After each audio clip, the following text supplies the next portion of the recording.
Let me say, when Dick Leone and I first conceived this idea back in February, there was a fair amount of skepticism, given how popular President Bush was at the time, as to whether we could assemble a bipartisan mainstream group of foreign policy and national security critics. And the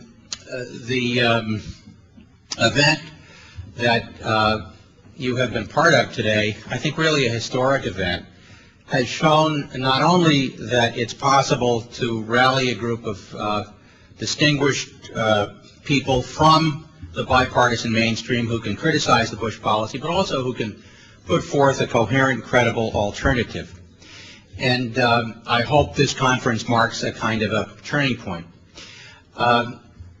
As soon as it became clear that John Podesta's new organization was going to be in business, we turned to John to take the lead on this. And in the interim, we needed someone to help get this off the ground. And the person we turned to was David Aaron, who had been Deputy National Security Advisor in the Carter administration, also the author of several pieces in the American Prospect, and not least notably author of 3 novels.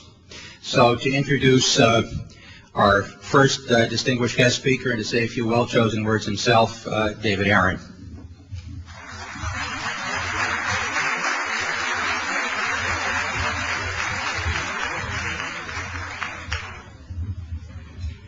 Thank you for the plug. You could have mentioned the names of the books, but that's okay.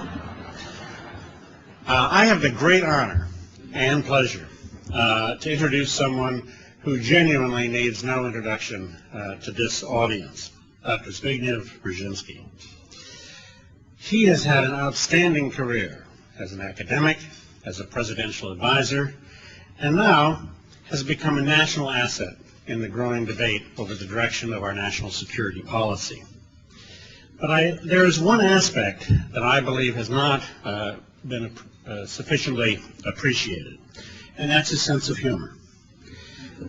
After we left the White House, Zbig wrote a terrific memoir, Power and Principle, and I published a novel in which the National Security Advisor was a principal character. At the book's launch here in Washington, Leslie Stahl, who knew that I had also worked for Henry Kissinger, asked Zbig if he thought that the NSC character in the book was modeled after Henry or him. Well, Zbig paused for a moment, and then he said, I know the NSC advisor in the book is devious, ruthless, manipulative. I think he combines the best qualities of us both. The foreign policy successes of the Carter presidency had often been overshadowed by the ordeal of the Iranian hostage crisis, but there were important successes, and Zbig was central to all of them. Let me just mention a few.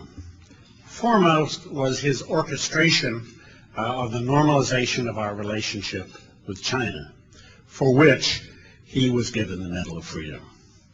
While Nixon and Kissinger had opened the door, they had left the heavy political lifting about normalization to their successors. What dangers would the world face today if that challenge had not been accepted by Dr. Brzezinski and President Carter? The Medal of Freedom was also given to Zbig for his support of human rights. With the leadership of the President, Zbig embedded the advancement of human rights and democracy in our foreign policy agenda as a genuine priority for the first time. Zbig was also central to the achievement of the Camp David Accords between Israel and Egypt. One wishes that his firm and creative hand were still at the helm of Middle East policy. He also was the first to identify the shores of the Arabian Sea as an arc of crisis. And when the Soviets invaded Afghanistan, he drove the policy of supporting the internal resistance that ultimately defeated the Soviet Union. I believe that history will judge that event as the first step in the collapse of the Soviet Empire. Zbig continues as a force today with his numerous books, op-ed pieces, and television appearances. His foresight, objectivity, openness, and tough-mindedness are precisely the qualities we need to take back our foreign policy from those who have increased the danger to the United States. Increased it by abandoning our leadership of the world community and instead adopting doctrines, dangerous doctrines of preemption, domination, and unilateralism. Tonight, Zbig will share with us his critique of our current circumstance and his vision for a more secure American future. It's my great honor to present to you Dr. Zbigniew Brzezinski.